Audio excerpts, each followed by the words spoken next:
This is Standing Watch. And now, Evangelist Norbert Link.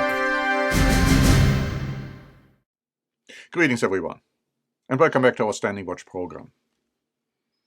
I would like today to quote from a few articles which point out the relationship between Russia and the United States of America and Germany and Ukraine. But also they point out what we have been telling you for many, many years, if you know what we have been proclaiming. To begin with, I'd like to read from Politico, dated January 19. Poland is ready to go alone and send tanks to Ukraine even without Germany's permission, the Polish Prime Minister said on Wednesday.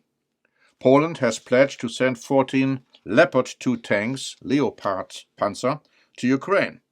But since the tanks are German-made, it needs Berlin's approval, which Chancellor Olaf Scholz has yet to provide. Consent is a secondary issue here.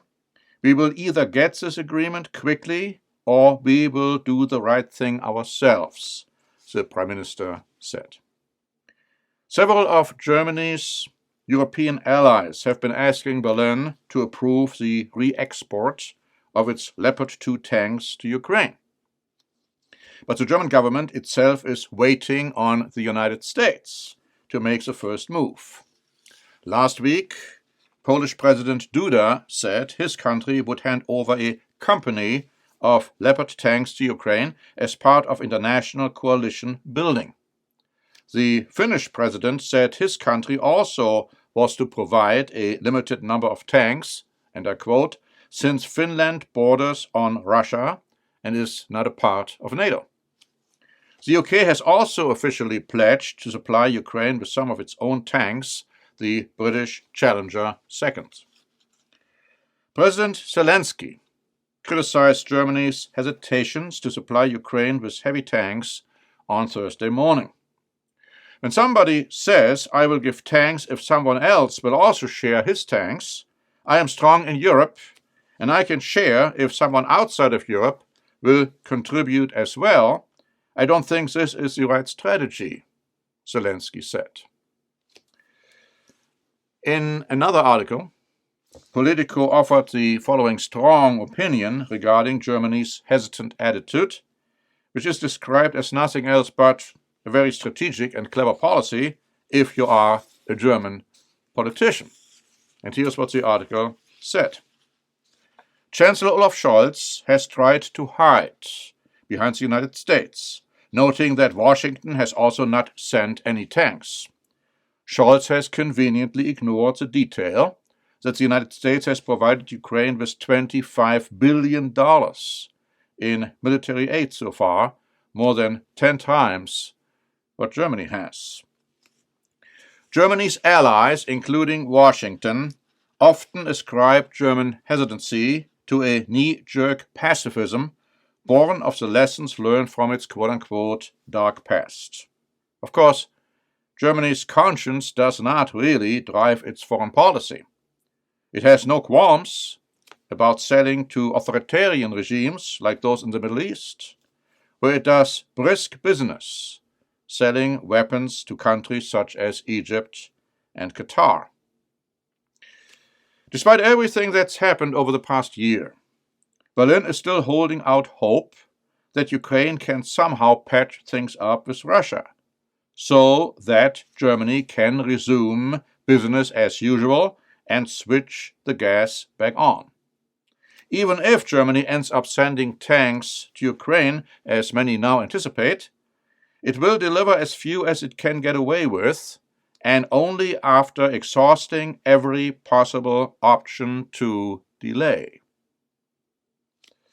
Throughout the Cold War, Germany's involvement with NATO was driven by a strategy to take advantage of the protection the alliance afforded, delivering no more than the absolute minimum, while also expanding commercial relations with the Soviets.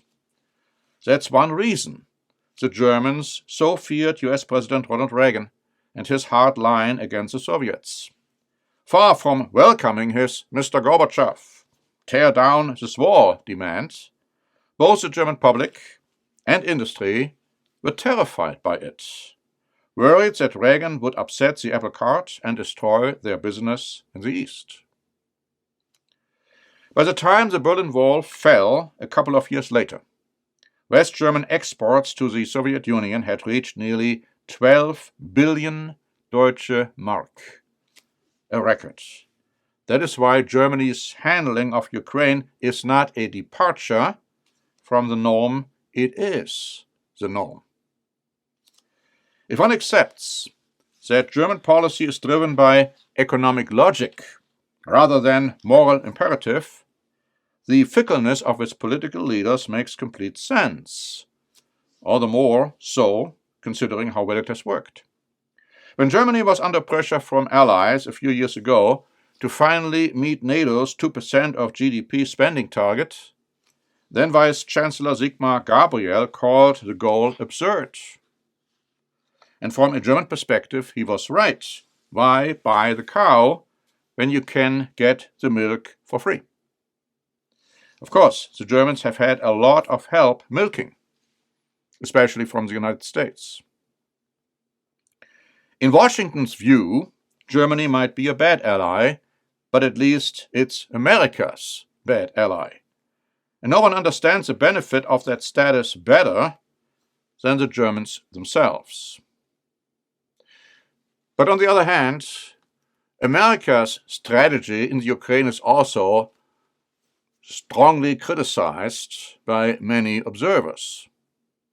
Here's an article by the Asia Times. Now, the Asia Times published on January 17 an opinion piece by Brandon Weichert, whose works appear regularly in the Washington Times and who is a member of New College, Oxford University. And that's what he wrote. After the Russians invaded Ukraine last year, the Americans flooded weapons and other forms of support into the besieged nation. What was the plan, though? Initially, it seemed like the United States' objective was to rally its NATO partners into repulsing the Russian invasion into Western Ukraine in 2022. This was a sensible strategy, and it worked. The relatively small Russian invasion force of 160,000 troops collapsed under the sustained pressure of Ukraine's defenders.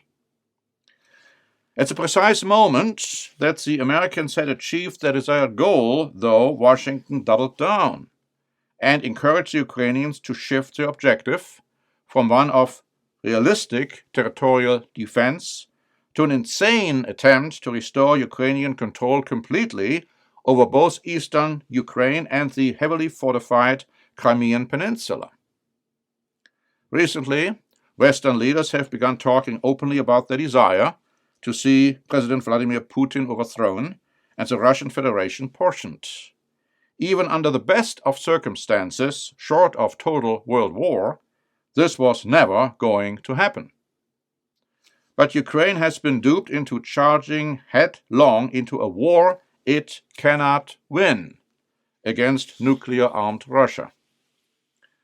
Either Washington manages to pull out a miracle in Ukraine, or the Russians will crush Ukraine and then break the back of the NATO alliance, thereby ending the US strategic position in Europe and likely birthing an entirely new world order where there are multiple power centers as opposed to only Americas.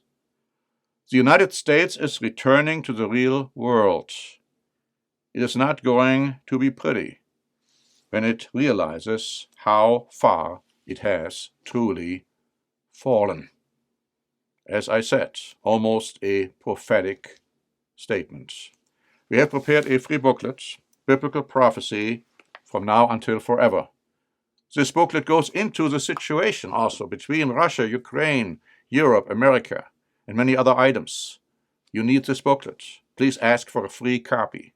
And until next time, this is Norbert Lenk for our program Standing Watch.